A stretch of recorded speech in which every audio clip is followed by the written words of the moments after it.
partie des mousses, on trouvait que c'était une idée assez originale. Et puis c'est une plante qui est assez méconnue en fait du grand public. On est 2 paysagistes et un jardinier botaniste.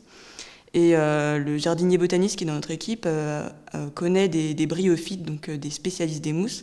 Donc il avait quand même une connaissance de ce milieu et on a voulu le mettre en scène à travers trois espaces, donc un milieu plutôt humide, un milieu sec et un milieu assez basique. Donc ce qui est intéressant en fait dans le jardin, c'est qu'il a un fort dénivelé, ce qui permet d'avoir les mousses à certains moments à hauteur des yeux et du coup de pouvoir vraiment les regarder dans toute leur complexité.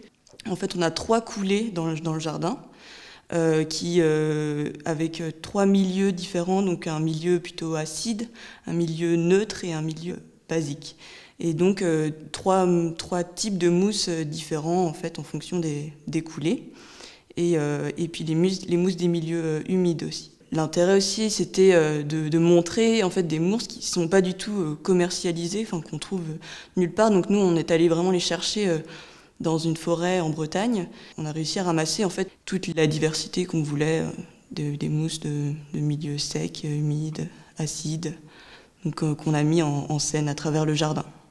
Moi, j'aimerais que le promeneur se prenne à rêver tout d'un coup devant un paysage qui peut paraître banal dans un premier temps, mais qui est finalement complètement extraordinaire par sa minutie du détail.